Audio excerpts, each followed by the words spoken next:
नमस्कार स्टूडेंट, कैसे हैं आप सब। चलिए आज की जो टॉपिक है वो है पैकिंग एफिशिएंसी, संकुलन क्षमता। और ये नीट कॉम्पिटिटिव एग्जाम के लिए यूज़फुल टॉपिक्स हैं। और हमारा जो चैप्टर चल रही है ठोस अवस्था, और इसके जस्ट पीछे मैंने आपको क्लियर कर रखी थी ठोसों में संकुलन, है ना। तो संकुलन क्या है वो आपको अच्छे से समझना चाहिए ताकि आपको संकुलन क्षमता आ जाए, समझ आ जाए, है ना। तो संकुलन क्षमता को पढ़ने के लिए आपको कुछ चीज़ों को जानना एकदम ज़रूरी है, क्योंकि हम लोग जो पढ़ रहे हैं उसको जानेंगे तभी तो आपको क्लियर होगा कि हम क्या पढ़ने वाले हैं। चलिए तो मैं थोड़ा सा डिटेल कर देता हूँ आपको कि हम लोग पढ़ क्या रहे हैं। हम लोग पढ़ रहे हैं क्रिस्टल, शुरू अध्याय से क्रिस्टल से शुरू किया था, है ना। क्रिस्टल है वे, उसमें बहुत सारे अवयवी कण हो सकते हैं। अवयवी कणों में क्या हो सकता है, या तो अणु हो सकता है, या तो परमाणु हो सकता है, या तो क्या हो सकता है, आयन होता है। मतलब सीधी बात यह है कि जो क्रिस्टल है अणु, परमाणु या आयन तीनों में से किसी एक का बना होता है ना। अब इसके डिटेल में जाएंगे और गहराई से पढ़ेंगे तो यहाँ पर छोटे छोटे क्या होते हैं, इकाई सेल होते हैं। क्या होते हैं, इकाई सेल। इकाई सेल, इकाई सेल बोले तो यूनिट सेल, एकक कोशिका। तो यही छोटे छोटे चलिए ये मान लिया एक क्या है, क्रिस्टल है ना। क्या है, क्रिस्टल है। तो होता क्या है कि इसमें ऐसे छोटे छोटे क्या पाए जाएंगे अपने पास, एकक कोशिका, इकाई सेल। इकाई सेल, इन्हीं इकाई सेलों के आपस में क्रमबद्ध रूप से, है ना, ठीक है, एकत्रित होने के फलस्वरूप क्या बनता है, क्रिस्टल बनता है। ये सब नॉर्मल जानकारी आप पहले से जानते हो, है ना। ये तो क्लियर हो गया। अब बात करते हैं, अब क्रिस्टल को भी भूल जाओ, एकक कोशिका को भूल जाओ। एकक कोशिका के अंदर चलते हैं तो मान जाइए एकक कोशिका है, अर्थात इकाई सेल है ना। तो एकक कोशिका इकाई सेल है। तो अब क्या बनेंगे कि हमने क्या बताया था कि क्रिस्टल है अणु, परमाणु, आयन से बना होता है। तो क्रिस्टल के अंदर कौन है, इकाई सेल। तो मतलब इकाई सेल का मुख्य अंग कौन है, अणु, परमाणु, आयन है। तो अब अणु, परमाणु, आयन कैसे होता है, तो ये देखिए, ये इसके जो कोणे होते हैं उसमें क्या होंगे आपके अणु, परमाणु या आयन। अब आप ये नहीं बोल रहा हूँ कि केवल कोने में होंगे, क्योंकि मैंने आपको एक चीज़ बता रही है, एकक कोशिका के प्रकार। एकक कोशिका के प्रकार HCC, BCC, FCC, ये सब मैंने आपको बता रखी है ना। ये सिंपल क्यूबिक सेल है ना। तो ये सब में कितने परमाणु होते हैं, इसमें कितने परमाणु होते हैं, इसमें कितने परमाणु, देखिए आपको लगता है क्या 1 2 3 4 5 6 7 8 8 परमाणु दिख रहे हैं, लेकिन आपको पता होगा कि इसको हम लोग काटते हैं ऊपर से, नीचे से, दाएं से, बाएं से। तो कुल मिलाकर जो अणु छोटा छोटा बचता है उसको एकत्र करके करेंगे ना, तब वही आपका मुख्य परमाणु की क्या होगी, संख्या होगी। ये मैं क्लियर इसलिए कर रहा हूँ क्योंकि पिछले वीडियो में मैंने ये सब आपको बता रखी है। तो आपको ये याद होना चाहिए कि FCC में कितने परमाणु होते हैं, BBC में कितने परमाणु होते हैं, और क्या है, FCC, इन तीनों में कितने परमाणु होते हैं, है ना। तभी आपको क्लियर हो जाएगा कि हम लोग क्या पढ़ने वाले हैं। तो चलिए मैं बताता हूँ आपको, FSCC, सिंपल क्यूबिक सेल में परमाणुओं की संख्या कितनी होती है, 1 होती है, आपको पता है ना। उसके बाद आपका आता है BBC, अंतः केंद्रित, है ना, या एक अंतः केंद्रित, या तो BBC कहते हैं इसको, ठीक है। इसमें परमाणुओं की संख्या कितनी होती है, 2 होती है ना। और तीसरा आता है आपका फलक केंद्रित। फलक केंद्रित बोले तो FCC, तो इसमें परमाणु की संख्या कितनी होती है, 4 होती है। तो अधिकतर मैं SCC, FCC, उसके बाद BCC लिखता हूँ, ठीक है। SCC में 1 होता है, FCC में 4 होता है, और BCC में कितना होता है, 2 होता है। ये आपको याद रहना चाहिए कि परमाणु की संख्या किस में कितना होता है, ठीक है। अब वो तो हो गई परमाणु की संख्या। अब बात करते हैं कि इसको मैं थोड़ा सा अच्छे तरीके से बनाता हूँ। 1 2 3 4, पीछे में 2 और इसके पीछे में 2, है ना।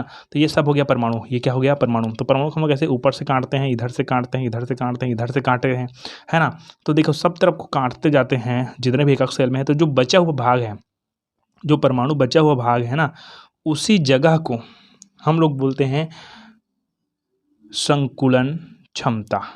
अब क्या समझ आया आपको कि जो परमाणु है उसमें हर जगह, सॉरी, कोई एकक सेल है उसमें हर जगह परमाणु नहीं है, कुछ जगह रिक्त है, खाली स्थान है ना। तो उसको रिक्तियाँ बोल देंगे। क्या बोलेंगे, रिक्तियाँ। रिक्तियाँ मैंने आपको बता रखी है, चतुष्फल की रिक्तियाँ, अष्टफल की रिक्तियाँ, है ना। तो उस रिक्तियाँ को छोड़कर बाकी जगह, जिस जगह पर परमाणु है उस जगह को बोलेंगे उसका संकुलन क्षमता। क्या बोलेंगे, संकुलन क्षमता। अब आपको उसको मैं सिस्टमेटिक तौर पर बताना चाहता हूँ कि एक्चुअली में होता क्या है संकुलन क्षमता। चलिए देखिए कि क्रिस्टल में घनिष्ठ संकुलन होने पर भी, घनिष्ठ मतलब एक दूसरे एकदम सटीक जुड़ा हुआ रहता है ना। ऐसे एक दूसरे सटीक जुड़ा हुआ है परमाणु, तब भी से उसके बीच में कुछ ना कुछ क्या होता है, जगह बचता है, ठीक है।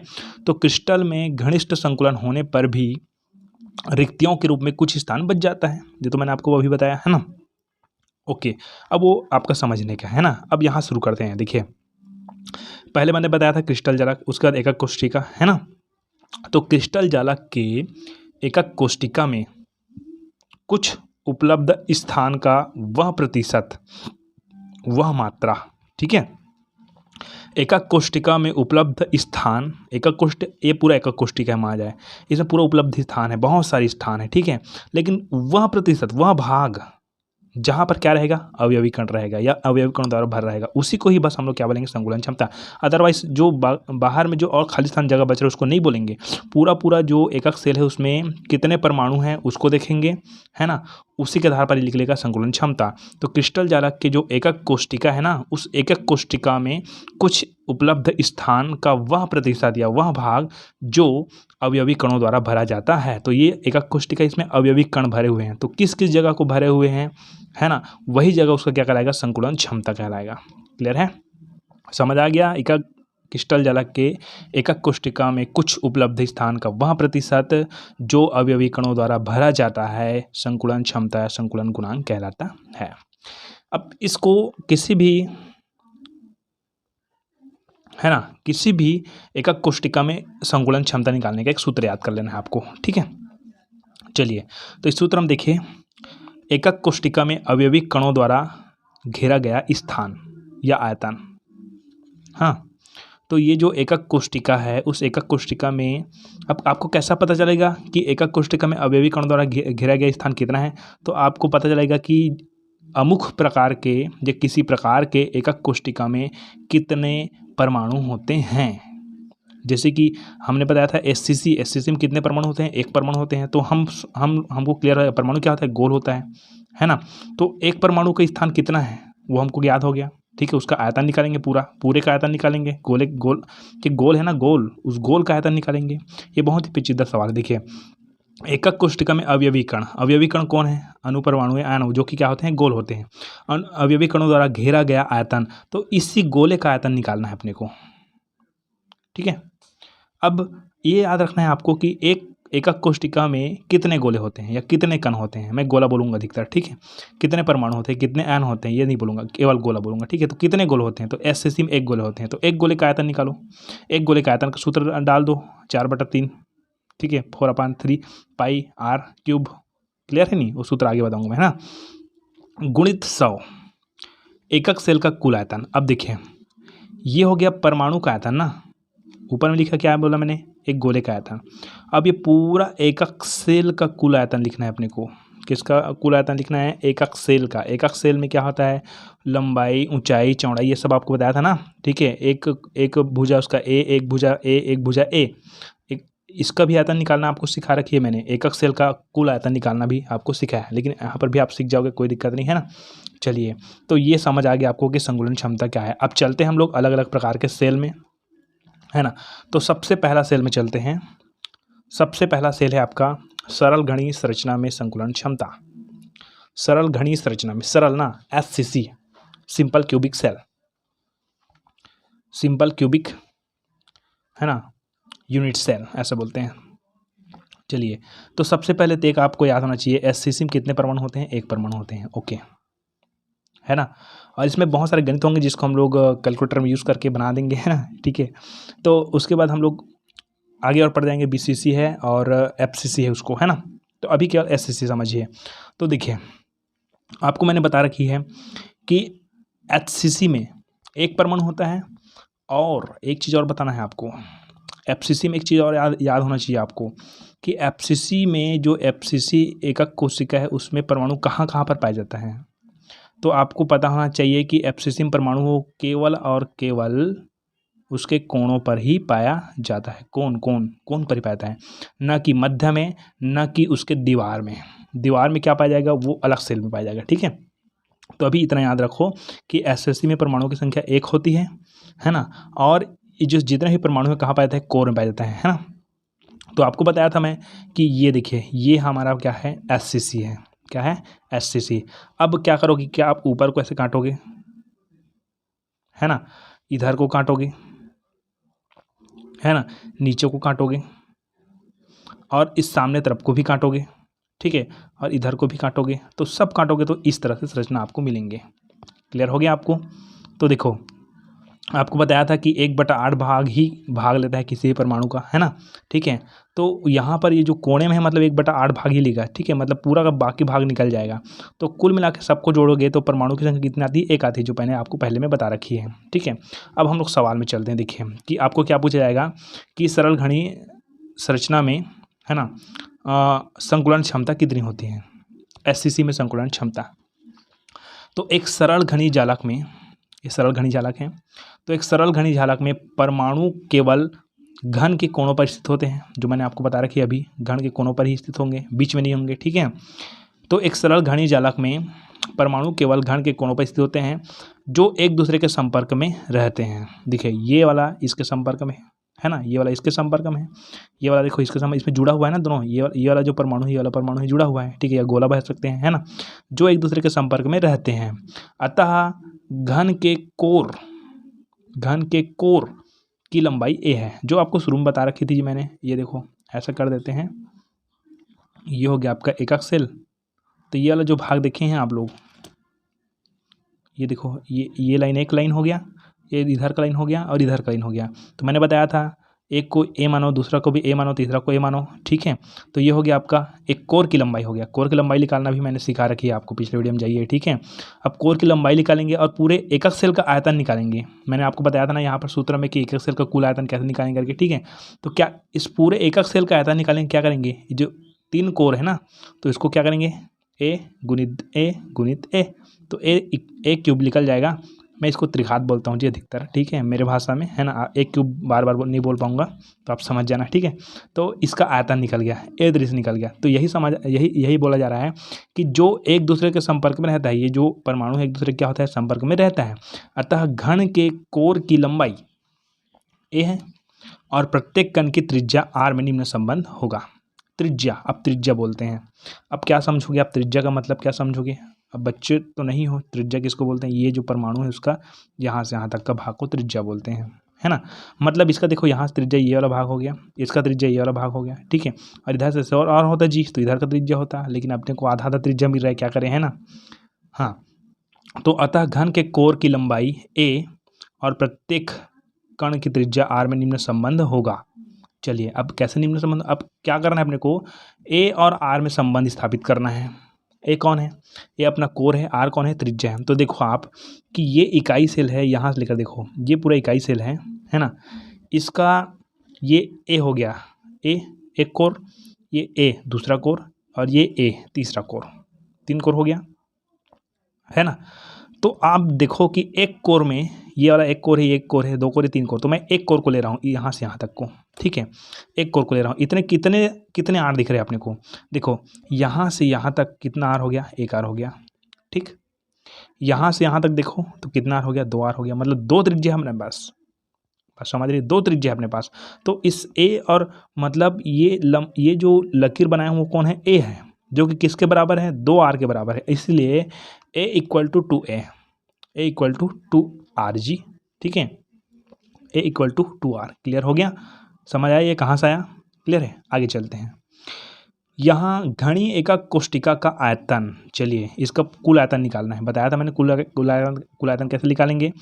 तो यहाँ एकक कोष्टिका का कुल आयतन a into and equal to a त्रिघात a क्यूब। ठीक है, तो सीधा देखते हैं। अतः a त्रिघात का मतलब क्या होता है, a का मान क्या है हमारे पास, 2r बस है। तो अब a का त्रिघात है मतलब 2r का पूरे का क्यूब, है ना। तो इसमें क्या है, 3 है इसका, 2 दूनी 4, 4 दूनी 8, 8 हो गया, और r का त्रिघात। क्लियर हो गया, तो 8r क्यूब। क्लियर हो गया, तो ये आ गया एकक घनी एकक कोष्टिका का आयतन। ये निकल गया उसका आयतन, किसका आयतन, पूरे जो एकक कोष्टिका है उसका आयतन निकल गया। क्लियर है। अब देखिए ध्यान से, है ना, मैं क्या क्या निकाला यहाँ पर, इसको निकाल दिया, इसको भी निकाल दिया। अब सूत्र में आइए थोड़ा से, एकक कोष्टिका में अवयवी कणों द्वारा घेरा गया स्थान, है ना। तो आपको ये देखना है कि ये कौन सा एकक कोष्टिका है, कौन सा एकक कोष्टिका है। तो ये है आपका SCC। SCC में कुल परमाणु की संख्या 1, मतलब कितना गोला, 1 गोला, है ना।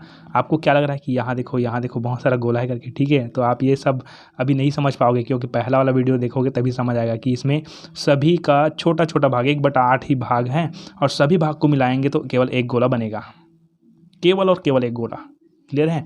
तो एससीसी में गोलों की संख्या कितनी है? एक। मतलब एकक कोष्टिका में अवयवी कणों द्वारा घेरा गया स्थान कितना है? केवल एक गोला है ना। ये जो एकक कोष्टिका उसमें कितने अवयवी कण हैं? केवल एक, है ना। यहाँ पर आप क्या लिख सकते हो? एकक कोष्टिका में गोलों के द्वारा घेरा गया आयतन, गोलों के द्वारा, ये गोलों के द्वारा, गोले ज़्यादा बेटर रहेगा, है ना। लेकिन ये अवयवी कण बुक में अवयवी कण दिया गया है ना। तो अवयवी कणों के द्वारा घेरा गया स्थान, तो अब घेरा गया स्थान मतलब इसका अपने को पूरा का पूरा क्या निकालना है? आयतन निकालना है। क्या निकालना है? आयतन। तभी आपको मिलेगा क्या? एकक कोष्टिका में अवयवी कण द्वारा घेरा गया आयतन। क्लियर है। अब गोले का आयतन का सूत्र आप लोग जानते हो, 4/3 पाई आर स्क्वायर। लेकिन यहाँ पर हम लोग इस जगह हम लोग क्या करते हैं कि ये क्यूब वाली बात होती है, देखिए, है ना। कैसे? चूँकि सरल घनी एकक कोष्टिका में केवल एक परमाणु उपस्थित होते हैं, जो भी मैंने बताया, सरल घनी से एससीसी में कितने परमाणु होते हैं? एक। अतः गोले का आयतन का सूत्र क्या है? 4/3 पाई आर क्यूब। ठीक है। यहाँ पर आपको बहुत जगह सूत्र देखने को मिलेगा, पाई आर स्क्वायर ऐसे करके, ठीक है, जो आपको बहुत सारे यूट्यूब चैनल में लिखेंगे, लेकिन यहाँ पर पाई आर क्यूब लिखेंगे, ठीक है।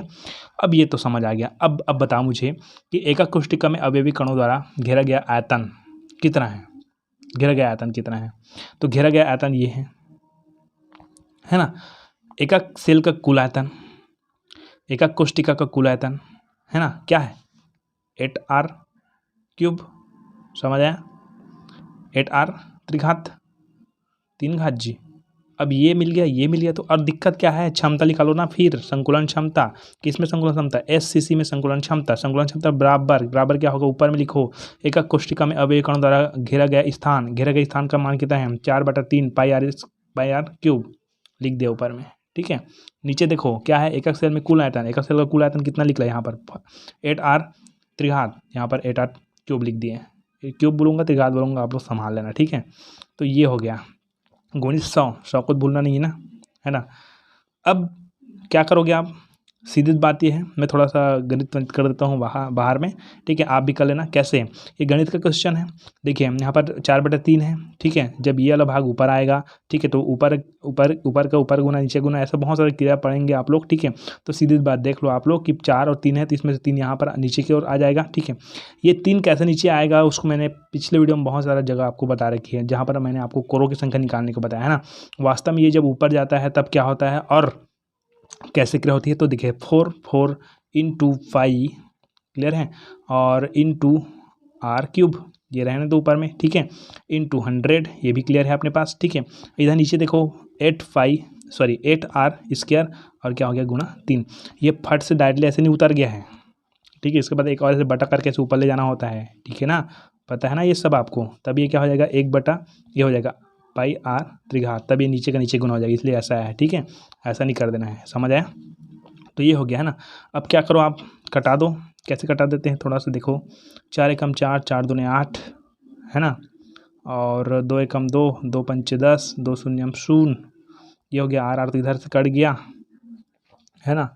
तो अब हम लोग यहाँ पर गुणा भाग कर देते हैं, और कुछ नहीं है। यहाँ पर 50 है, इधर क्या है? 3 है ना।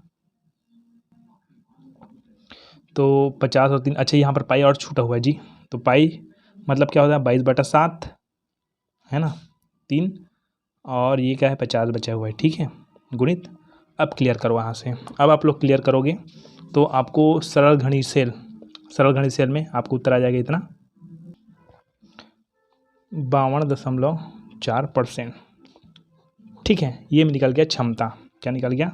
क्षमता। ओके। अब इसका मतलब क्या हुआ?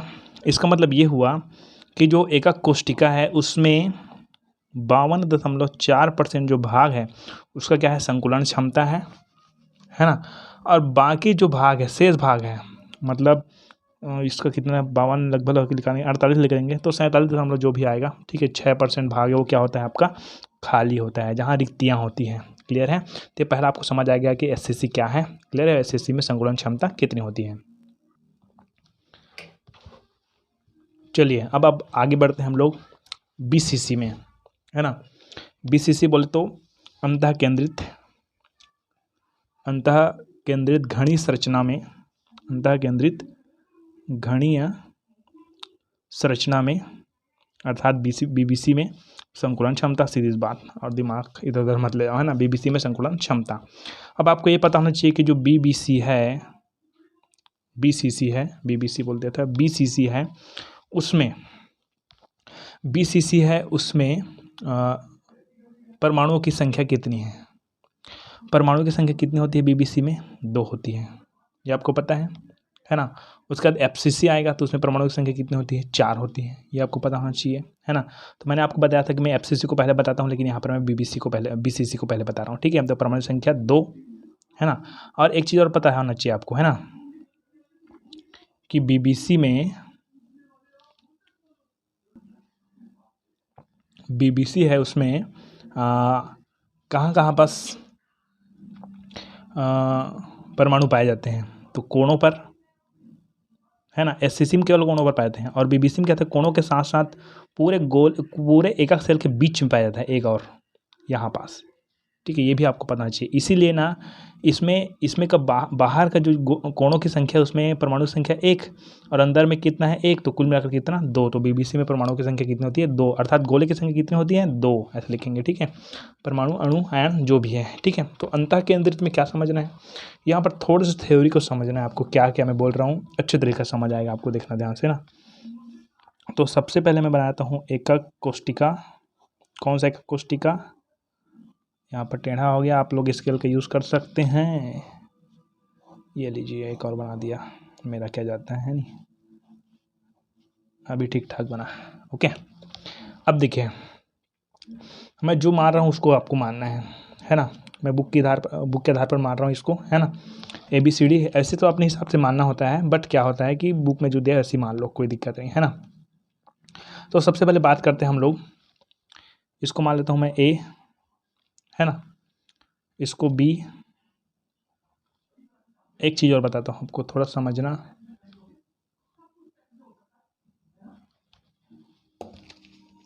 यहाँ पर थोड़ा दिक्कत आ सकती है आपको, अलग अलग कलर कर देता हूँ ताकि आपको ज़्यादा समझ आए।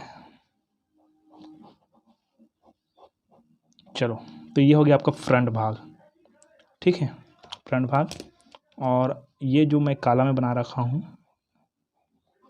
ठीक है, वो उसका कौन सा भाग हो गया? पीछे का भाग हो गया। और ये ऊपर, और ये हो गया नीचे का भाग, समझ रहा है? तो सामने का भाग, है ना, ओके। अब हम लोग क्या करना चाह रहे हैं उसको देखिए ध्यान से।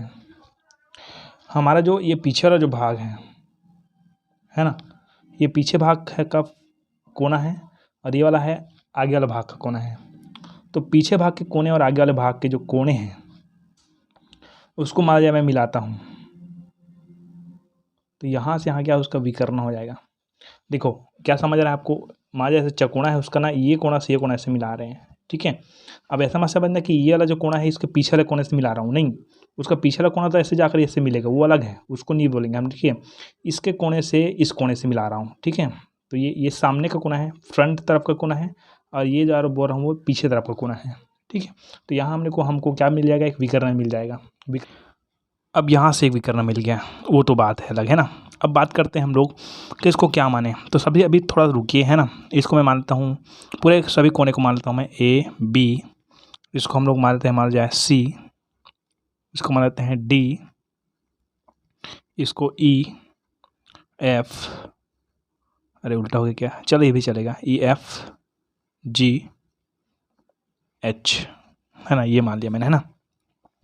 अब यहाँ पर एक चीज़ तो विकर्ण मान लेते हैं ना। अब मैं ये सब क्यों बता रहा हूँ आगे आपको समझ आएगा, है ना। चलिए, एक चीज़ और आपको पता होना चाहिए कि जो ये BCC है ना, ये जो BCC है ना, एक अंतः केंद्रित का है, उसमें परमाणु की संख्या कितनी होती है? 2 होती है, ये आपको पता है ना। और कैसे 2 होती है? जैसे कि इसके पूरे का पूरा ना, जो कोने होते हैं, कोने में होते हैं कण, है ना, वो पूरा मिलाकर कितना कण बनाता है? 1 कण। और मध्य में एक होता है ऐसे, वो कितना बनाता है? 1 कण। तो कुल मिलाकर कितना हो गया? 2 हो गया ना। तो ये समझ आ जाना चाहिए आपको, ठीक है। अब क्या करें? अब देखिए यहाँ पर, है ना, अपने को इसको थोड़ा सा तरीके से समझना है कि एक्चुअली में गोला है, अर्थात जो कण है वो कहाँ कहाँ है। चलिए देखिए, एकदम सिंपल, फटाफट मैं क्लियर कर देता हूँ ताकि आपको अच्छे समझ आए। है ना। जो बीबीसी होता है उसमें केवल 2 परमाणु कैसे होता है, देखिए बाकी जितने भी परमाणु हैं वो तो कोने में होते हैं, आपको पता है ना। ये ऐसे बना देते हैं और इसको एक दूसरे को टच मत करवाना इन दोनों को, ठीक है। ये इसका भाग है, ये इसका भाग है, ये इधर कर देते हैं और ये इसका भाग है और कोने में है बीबीसी में, है ना। और क्या होता है, एक बीच में और होता है परमाणु, देखिए हमने एसएससी में पढ़ा था केवल कोने बस में था, है ना। तो सभी एक दूसरे क्या हुए थे, टच हुए थे, ठीक है। लेकिन इसमें क्या होता है कि बीच में एक और रहता है ऐसे, जो मैं गोल नहीं भर रहा है लेकिन यहाँ पर आप समझ जाना कि बीच में एक है जो कि सभी को टच किए हुए हैं, इधर से ये, इधर से सबको टच किए हुए हैं, है ना। सभी को टच किए हुए हैं। अब हम कह रहे क्या, अब यहाँ हमको क्या समझना है, क्या करना है उसको समझना थोड़ा से। ये जो विकर्ण हम लोग माने हैं, ठीक है ना। अब एक चीज़ और ध्यान दीजिए कि मैं अगर F और D के बीच क्या क्या बोला, समझ आया। ये अंदर में एक ऐसा है ना आयत संरचना दिखी, वर्ग है ना, भले आयत दिख रहा है ना, संरचना है, उसमें मैं यहाँ पर एक और विकर्ण खींचता हूँ, है ना। तो एक चीज़ तो आपको क्लियर होगा पहले से कि कोई भी घन का ये ऊंचाई हो गया, ये लंबाई चौड़ाई जो भी हो गया, तो जिसको बोलते हैं कोर, क्या बोलते हैं, कोर। एक कोर ए हो गया, एक कोर ए हो गया, ये कोर हो गया, 3 कोर होते हैं आपको पता है ना। यही क्या बनाता है आपका एक घड़ी, एक घन का पूरा क्या बनाता है, आयतन बनाता है, एक क्यूब। आयतन बोलते हैं, किसी घन का आयतन निकालना है तो एक क्यूब निकाल दो, ठीक है। ये हो गया, है ना। तो चलो यहाँ पर मैं मान लेता हूँ इसको, ये वाले को ए मान लेते हैं, है ना। ये वाला भी ए ही है, ये वाला ए भी है, ठीक है। उसी तरह इस कोने में जाएंगे तो ये वाला ऐसा ऐसा ऐसा, ये तीनों ने फिर है। इस कोने में जाएंगे तो ये और ये, ठीक है। सभी में जाओ तो सब जगह दिखेगा आपको, है ना। अब वो समझ आ गया। अब चले मैंने इसको ये मान लिया, अब मैं इसमें विकर्ण खींच दिया हूँ भैया, इसको मैं क्या मानूँ, ठीक है। तो इसको तो ए नहीं मान सकता मैं, क्यों, क्योंकि ये विकर्ण है इसका, है ना। ए नहीं मान, इसको बी मान लेते हैं, है ना। और एक विकर्ण यहाँ और दिख रहा है अपने को, ठीक है। तो इसको हम लोग मान लेते हैं सी, ये समझ आया। तो अब हम ना फाइनली एक चीज़ में चलते हैं कि हमको ए एफ डी एक त्रिभुज प्राप्त हुआ है, और एफ ई डी एक त्रिभुज प्राप्त हुआ है, और एफ सी डी एक त्रिभुज प्राप्त हुआ है। तो हमको दोनों में से, देखिए ये वाला को लेना ही लेना है, ये बड़ा त्रिभुज को, ठीक है। इन दोनों त्रिभुज में से किसी एक का काम करना है, इसको करो चाहे इसको करो, दोनों सेम है, ठीक है। तो ई एफ डी को लेंगे या तो डी एफ सी को लेंगे, वो आगे चलेंगे, ठीक है। यहाँ तक तो क्लियर हो गया आपको, है ना। अब हमको क्या चाहिए, सबसे पहले तो आप सूत्र लिख दो यार कि हमको क्या चाहिए, है ना। हमको चाहिए क्षमता, किसका बीसीसी का क्षमता, है ना, संकुलन क्षमता। तो क्या होता है इसका सूत्र, एकक कोष्टिका में अवयवी कणों द्वारा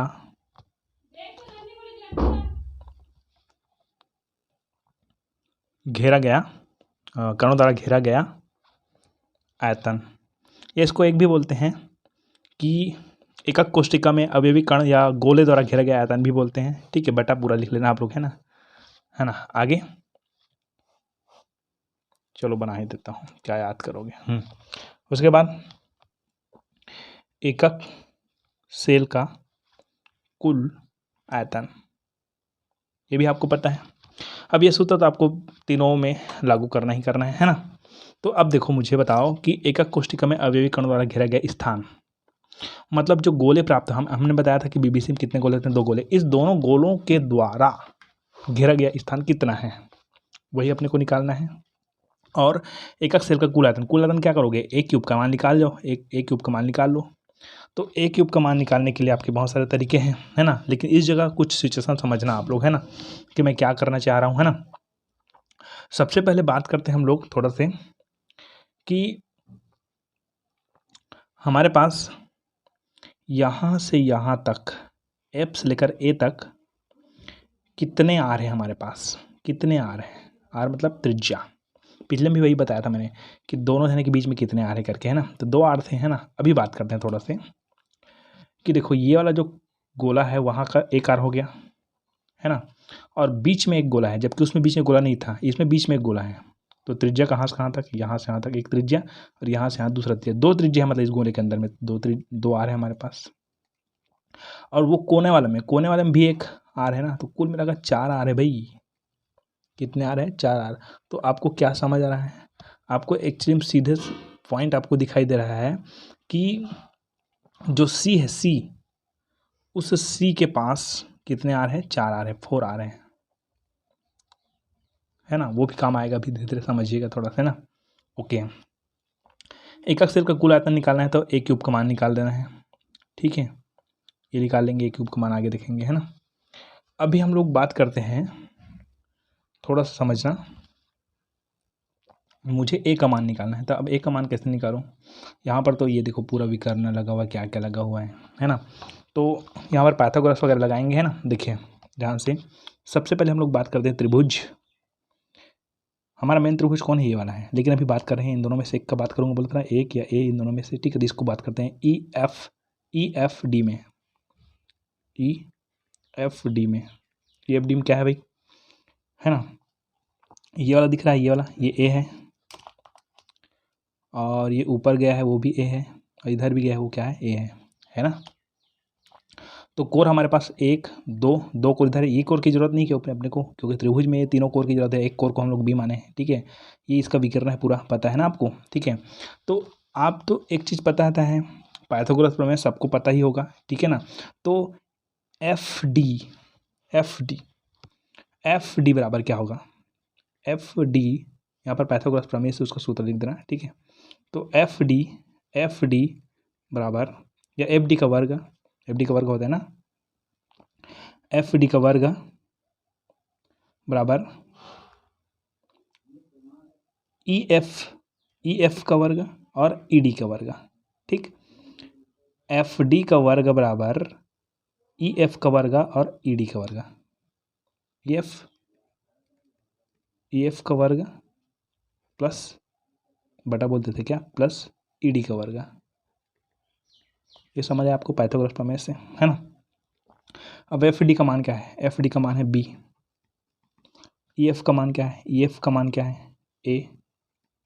और ई डी का मान क्या है? ए, है ना। तो बी का मान क्या निकल जाएगा? 2a²।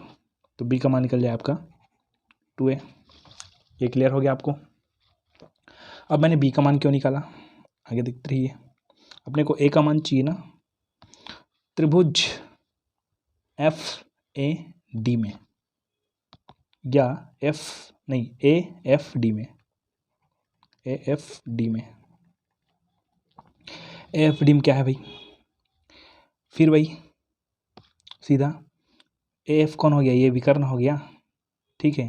तो ए एफ पाइथागोरस यहाँ पर लिख देना, फिर पाइथागोरस प्रमेय से क्या, ए एफ स्क्वायर बराबर, ए एफ का है मतलब क्या है? एफ डी और डी ए है ना, दो हमारे पास। तो पहले ए डी लिखते हैं, ए डी स्क्वायर प्लस ये क्या है आपका? F D. एफ का मान क्या है? एफ का मान सी है, सी का वर्ग ही निकालना है अपने को। और ए डी क्या है? कहाँ है ए डी? ए डी हाँ, ए डी में कौन है? ए है। और एफ डी में कौन है आपका? बी है। तो बताया ना मैंने, बी का मान क्यों निकाला, इसलिए निकाला मैं, ठीक है। तो आगे क्या करोगे, यहाँ बनाता हूँ, है ना।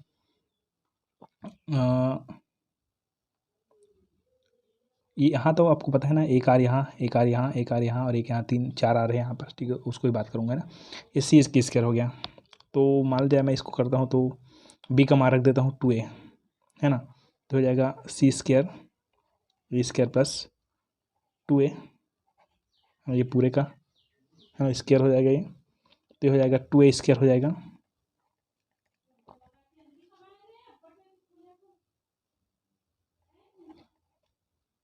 है ना। और दोनों को जोड़ देंगे तो क्या हो जाएगा? 3a स्क्वायर हो गया, है ना। ए स्क्वायर और 2a स्क्वायर को जोड़ेंगे तो जी, ठीक है। अगर मैं सी का मान निकालता हूँ तो इधर स्क्वायर डाल दो, उधर स्क्वायर डाल दो, तो ये स्क्वायर कट जाएगा, तो क्या हो जाएगा? सी इक्वल टू 3 हो जाएगा। इधर का स्क्वायर कट, इधर की स्क्वायर इधर चला गया, ऐसे हो जाएगा। है ना। और ये और स्क्वायर तो कट जाएगा, तो क्या बचेगा, केवल √3a बचेगा, है ना। ये हो गया सी का मान निकल गया। अब क्या करेंगे, यहाँ सी की लंबाई देखो, सी की लंबाई यहाँ पर देखो, ये सी है।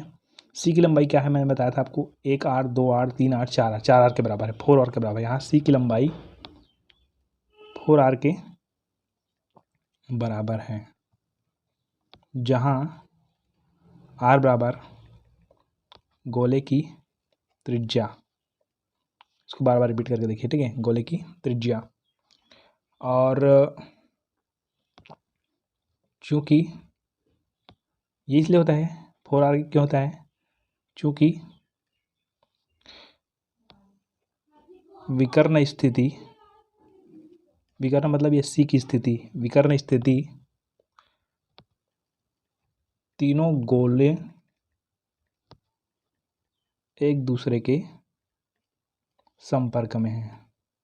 तीनों गोले मतलब ये पहला गोला इधर का, ये दूसरा गोला बीच का, और ये तीसरा गोला। तो एक गोला का आर हो गया, दूसरे गोला का आर हो गया, और बीच के गोले का 2r हो गया, ठीक है। तीनों गोले एक दूसरे के संपर्क में हैं।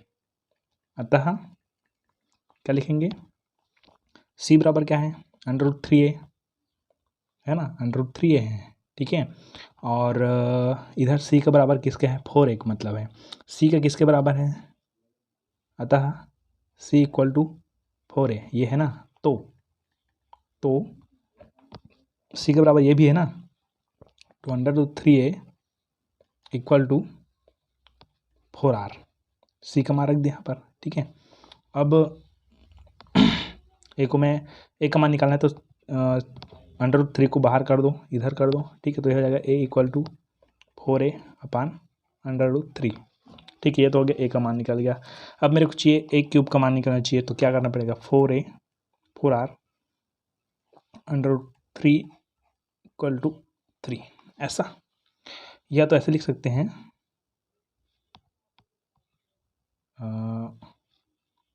r को बाहर कर सकते हो आप, 4 अपान √3 r, ऐसे करके, ठीक है। ये वाला चल जाएगा, कोई दिक्कत नहीं है ना।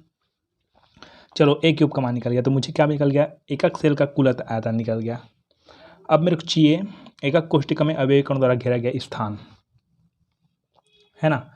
एकक कोष्टिका में अवयवी कणों द्वारा घेरा गया स्थान, तो यहाँ देखिए, इसके जस्ट ऊपर ये लिखोगे इसको, इसके बाद इसको जी, उसका ध्यान लिखोगे नीचे में, संरचना में, कौन सी संरचना में, BCC में परमाणुओं की कुल संख्या कितनी होती है, 2 है। अतः उनका आयतन, कणों का आयतन निकालना है ना। तो कणों का आयतन क्या, सूत्र क्या आता है, 4/3πr³ होता है। और इसमें कुल संख्या कितना है, परमाणु कुल संख्या 2 है। उसमें 1 था, इसलिए हम लोग क्यों नहीं कुछ नहीं लिखे थे पहले वाले में, जिसमें 2 है, तो 2 से क्या करना पड़ेगा, इसको गुना करना पड़ेगा, ठीक है। तो यहाँ पर इसकी मान कितना निकाल जाएगा, 2 × 4.3πr²3, ये हो गया, ठीक है। तो दोनों मान निकल, a³ का मान निकल गया, और अपने को एकक कोष्टिका में अवयवी कणों को द्वारा घेरा स्थान भी मिल गया, ठीक है। अब सूत्र हम रख दोनों को, अतः क्षमता बराबर, क्षमता संकुलन क्षमता बराबर 2 × 4/3πr³। अच्छा, इसका सूत्र तो आपको एक चीज़ और क्लियर हो गया, यहाँ पर करना भूल गया था मैं, ये 100 रहता है ना यहाँ पास, ठीक है। हाँ, चलिए, वैसे तो शुरू में आपको यहाँ पर स्क्रीन में दिख गया होगा कि 100 होता है करके, है ना। चलिए, ये हो गया πr3, ये हो गया, और अपान 4 अपान, इसको लिख देते हैं 4 अपान √3 r पूरे का क्यूब, क्लियर है, इंटू 100, क्लियर। अब इसको 4 दूनी 8 हो गया ये, तो ये 8/3 πr² सॉरी क्यूब अपान 4 × 64 हो जाएगा, 64 3 × √3 r3 200 इसको मैं कैलकुलेट कर देता हूँ रफ में। ठीक है, तो हम लोग करेंगे तो इसका आ जाएगा आपका 68 पॉइंट।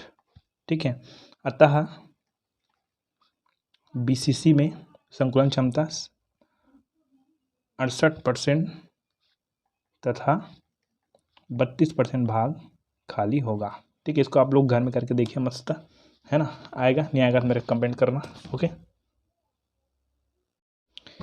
चलिए अब तीसरा में चलते हैं हम लोग। फलक केंद्रित एकाक सेल एफसीसी, है ना।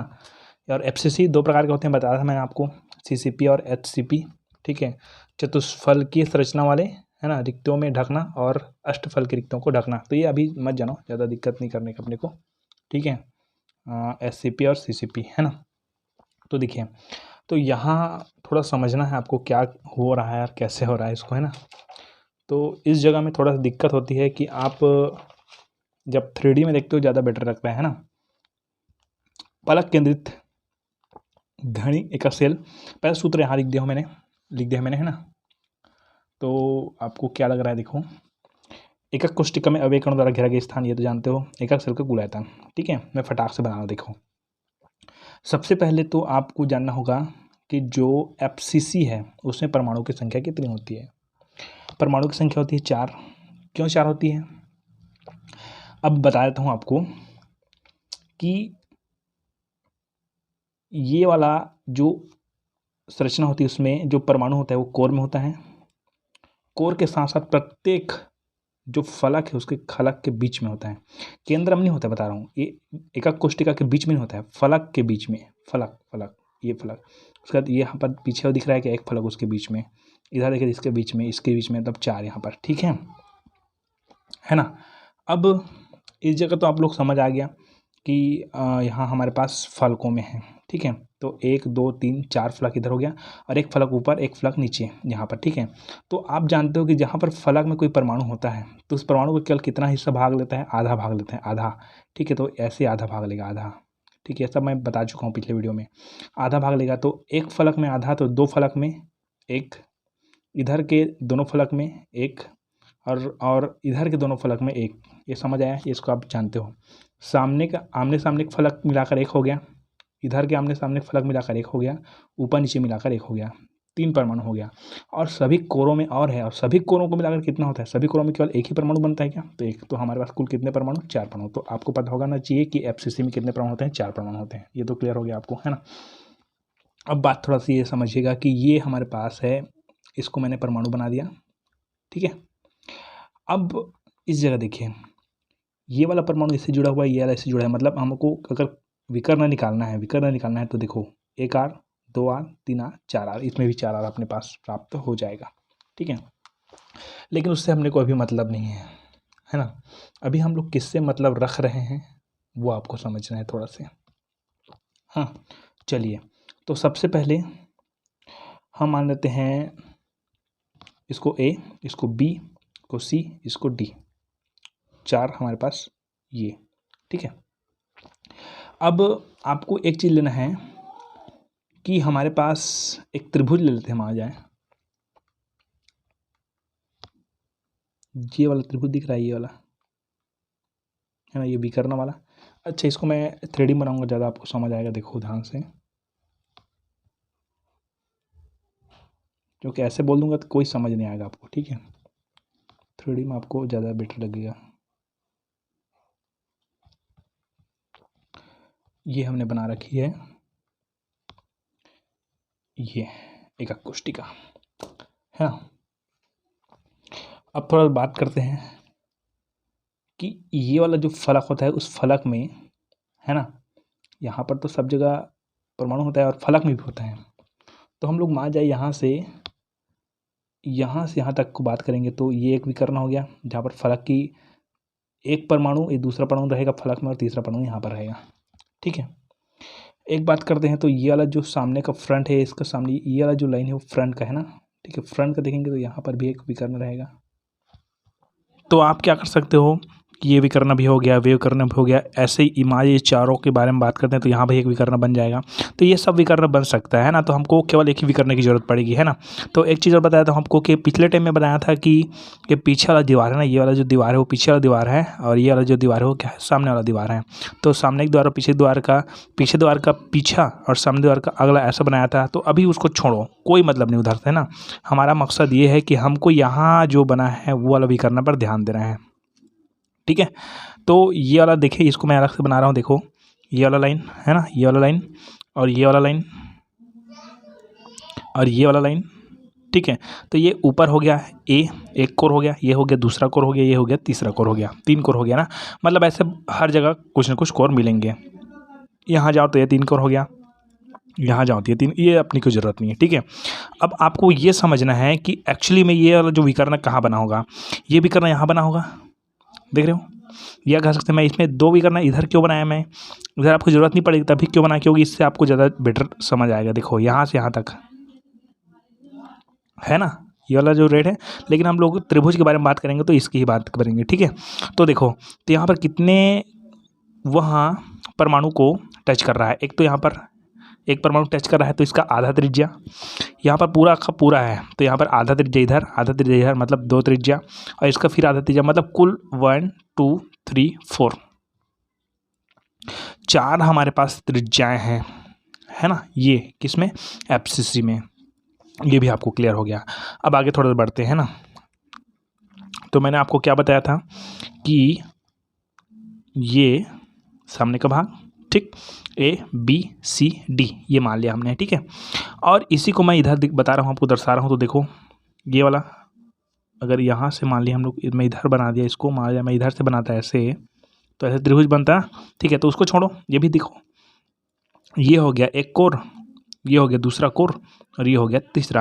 और यहाँ पर तो होगा ना वो क्या बोलते हैं, परमाणु, ऊपर में भी परमाणु होगा, इसमें परमाणु होगा, ठीक है, वो लिखने की जरूरत नहीं है। तो यहाँ पर अपने को ये त्रिभुज नहीं मिल रहा है, ABC मिल रहा है ना, ठीक है। या कुछ भी बना सकते हो आप लोग यहाँ त्रिभुज, अब त्रिभुज मिलने से मतलब, ठीक है। और यहाँ आपको ये जो लाइन दिख रहा है वो उसको मान लेते हैं हम लोग विकर्ण। विकर्ण मतलब क्या है, मान जाए ABCD जो भी मानते हैं हम लोग, ठीक है। विकर्ण मान लेते हैं तो हम लोग इसको C मान लेते हैं, C, ठीक है। ये वाला जो एक लाइन है ना, उसको A मानते हैं। यहाँ पर मैं बना रखा हूँ, ये वाला जो A है इसको भी A मानते हैं, इसको भी A मानते हैं। तो ये वाला A, ये ऊपर वाला भी A, इधर वाला भी A, इधर वाला की ज़रूरत नहीं है अपने को अभी, बस A और C की ज़रूरत है, ये वाला C है, ठीक है। समझ आ गया आपको कि अपने को ऐसा प्राप्त हुआ है जिसमें से ये C है, ये A है, ये A है, ठीक।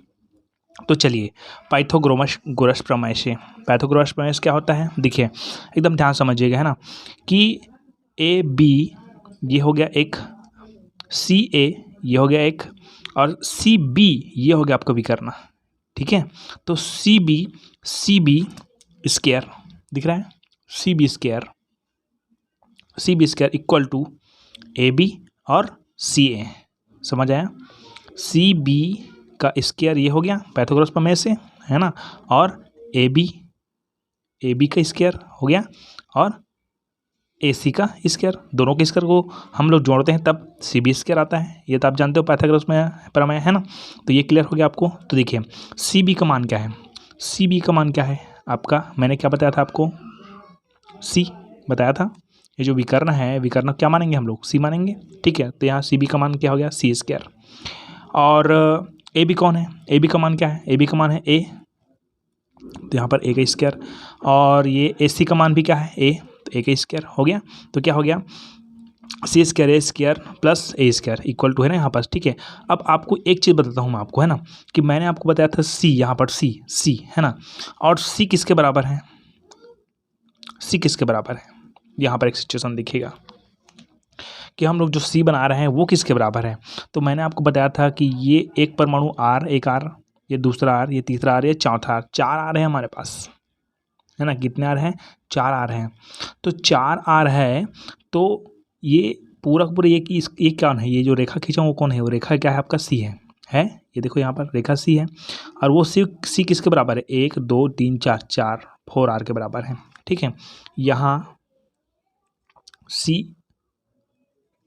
यहाँ पर लिख देना, यहाँ C बराबर 4R, ठीक, तो क्या करेंगे, सी स्क्वायर की जगह हम लोग लिखे हैं 4r को, ठीक है, 4r स्क्वायर क्लियर हो गया, इक्वल टू ये देखो ए दोनों हैं और स्क्वायर है तो 2a का स्क्वायर हो गया, तो ये हो गया 4 चौक 16, 16 R square equal to 2a square, तो ये हो जाएगा आपका इधर 2 इधर आ जाएगा तो 2 2 8 16, तो 8 आर स्क्वायर और ए स्क्वायर, 2 इधर कट गया ना, तो ए स्क्वायर का मान ये आ गया।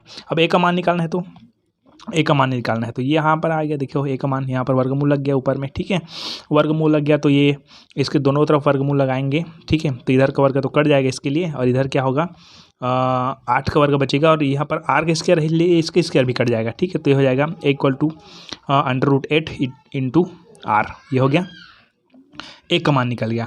अब मुझे ए का मान की जरूरत नहीं है, हमारा सूत्र क्या है, एकक सेल का कुल आयतन एकक कोष्ठिका में अवयवी कणों की संख्या, एकक सेल का कुल आयतन कौन है, ए क्यूब है ना, तो ए क्यूब का मान निकालना पड़ेगा, तो हम लोग ए का क्यूब किए हैं, ठीक है, तो ये पूरे का क्यूब हो गया, क्लियर है, हो गया पूरे का क्यूब, और पूरा का क्यूब हुआ तो क्या हो गया अपने पास है, ये हो गया अपने पास 8 √8 आर का क्यूब, ये हो गया आपका समीकरण फर्स्ट, ठीक है, ये सब गणितीय नियम है आपको पता होना चाहिए, है ना।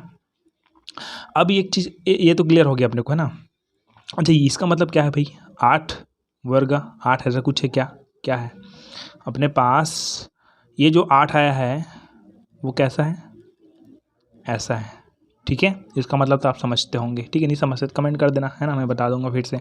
तो 8 क्यूब √8 आर क्यूब, ठीक है, ये समीकरण फर्स्ट मान लेना ऐसे ही, है ना, क्यों अपने को ए क्यूब का मान निकल गया। अब देखो आगे क्षमता का सूत्र क्या होता है, क्षमता का सूत्र आप यहाँ सामने लिखो ज़्यादा बेटर रहेगा यहाँ पास, ठीक है, बीच में लिख दूँ, है ना।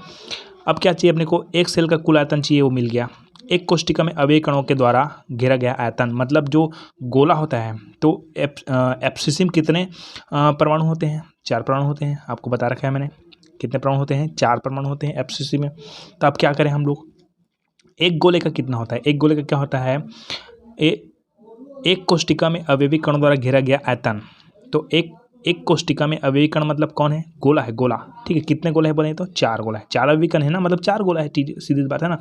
तो एक गोले का जो आयतन होता है क्या होता है, 4/3 पाई आर क्यूब होता है, ठीक है, तो 4 गोले का कितना होगा, हाँ 4 गोले का कितना होगा, तो 4 गोले का उसके बाद 4 से साथ क्या कर देंगे हम लोग, गुणा कर देंगे, क्या कर देंगे 4 से गुणा, ठीक है, समझ आया, ओके। तो यहाँ पर देखिए अब क्षमता क्या निकालना है, क्षमता का सूत्र क्या है अपने पास है, एकक कोष्ठिका में अवयवी कणों द्वारा घेरा गया आयतन, तो ये हो गया आपका 4 × 4/3 पाई आर क्यूब, है ना ये। अब क्या करना है अपने को कि इसको क्या कर देना है, इस 4 को सामने लिख देता हूँ मैं, ठीक है, इंटू 4 को भी यहाँ पर लिख देता हूँ, ठीक है, इंटू ये पाई को भी लिख देता हूँ मैं, पाई इंटू आर का ये क्यूब इसको भी लिख देता हूँ मैं, ठीक है, इंटू 100, यहाँ पर 100 तो लिखना है, भूल जाता हूँ बार बार मैं, ठीक है, ये है ना। अब क्या होता है कि अब इसको गुणा भाग तो करना है यार, और क्या कुछ करना है ना, 4 एकम 4, 4 दूने 8, 2 एकम 2, 2 दूने 4, ऐसा, ठीक है, क्या बचा अब, पाई की जगह 22 लिख दो, 22 इंटू आर, अच्छा आर क्यूब भी कर गया इधर से, ठीक है, 22 × 100/3 × 7, क्लियर है, ये 22 इधर का पाई का और 22/7 होता है पाई का, ठीक है, तो 3 बचा है उसको लिख दिया मैंने, ठीक है, और क्या बचा है, √ और बचा है ना 8, ठीक है, तो इसको आप लोग गुना भाग करो मस्त,